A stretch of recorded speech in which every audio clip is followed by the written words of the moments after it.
Hi everyone, my name is Nguyen. I'm a PhD candidate at Nanyang Technological University in Singapore. My supervisor is Professor Seng from Nanyang Technological University. My co-supervisor is Professor Douglas L. Jones from University of Illinois at Urbana-Champaign. My research topic is cell event localization and detection. I am very grateful to the DCASE organizer and communities for the opportunities and directions that shape my PhD research. Today, I'm going to present our paper, What Makes Cell Event Localization and Detection Difficult? Insights from Error Analysis. Let's get started. The task of cell event localization and detection is to classify the cell sources and estimate the directions where the cell comes from.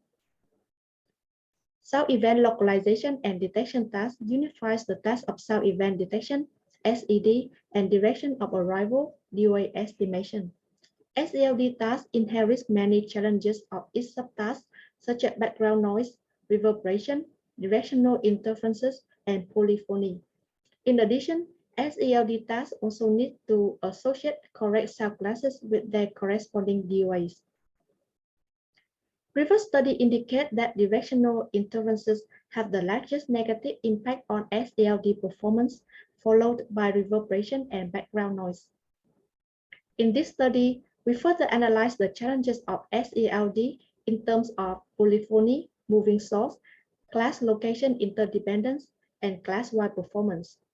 We perform error analysis on two SELD systems, NTU20 and NTU21, that rank second in the team categories of the DCASE 2020 and 2021 SELD challenge.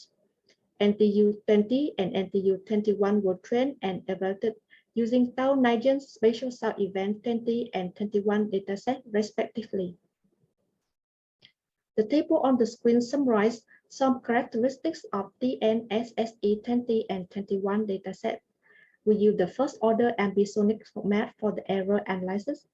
Both datasets feature moving cell sources, ambient noise, reverberation. TNSSE 21 includes unknown directional interferences and had polyphony up to 3 sources, not counting the interferences. We use the official SELD evaluation matrix for the DCASE SELD challenge. The matrix consists of location-dependent error rate and F-score for SED and class-dependent localization error and recall for DOA estimation. We further break down error rate into substitution, deletion, and insertion error rate, and break down F-score into precision and recall to understand the errors.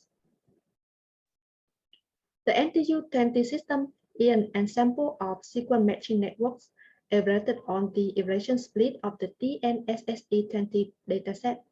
The NTU21 is an ensemble of the SELD line networks trained on salsa features evaluated on the test split of the TNSSE21 dataset. Both of the systems have competitive performance compared to the state-of-the-art systems.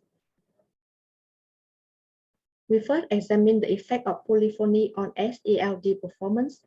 The graph on the left shows the segment-wise polyphonic distribution of the TNSSE20 and 21 dataset.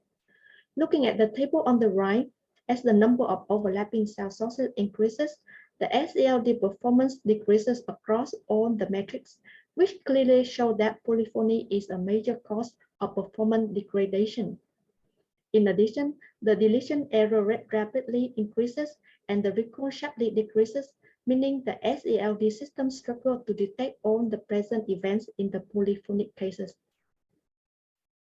Interestingly, the peak performances of error rate and precision were achieved in the polyphonic case that dominates the respective dataset, which is single source for the 2020 dataset and two sources for the 2021 dataset.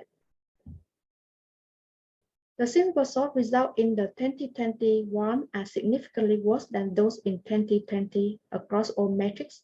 These results show the detrimental effect of unknown directional interferences that were introduced in the 2021 dataset. Next, we examine the effect of moving cell sources. The localization error of moving cell sources case is higher than those of static source cases, as expected. But other than that, moving cell sources have little effect on SED performance. To understand the dependency of location-dependent SED metrics on the correctness of the detected DOAs, we investigate the effect of the different DOA threshold T on error rate and F-score. The gaps between SED metrics for T equal to 20 degrees and T equal to 180 degrees are not significantly large, suggesting that many estimated DOAs are within the 20-degree threshold.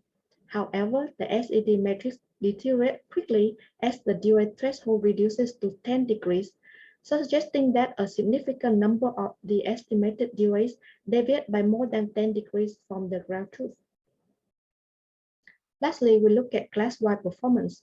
Figure on the left shows the segment-wise class distribution of the test split of the TNSSE21 dataset. The distribution is highly skewed with dominant footstep class. Figure on the right shows the class-wide location-dependent F-score of the NTU21 system. The F-score distribution is less skewed and highly uncorrelated with the class distribution. Two possible reasons are that the quality of training sample are not the same for all classes, and some cell classes are easier to detect than others. In conclusion, from the error analysis, we can see that polyphony and unknown directional interferences appear to be the biggest challenges for SELD tasks. Moving cell sources mainly increase the localization errors. It is very challenging to further reduce DOA threshold, and high segment-wise representation of a class does not necessarily translate to high SED performance. We hope this insight can somewhat facilitate the development of the next dataset and models for SELD tasks. Thank you very much for listening.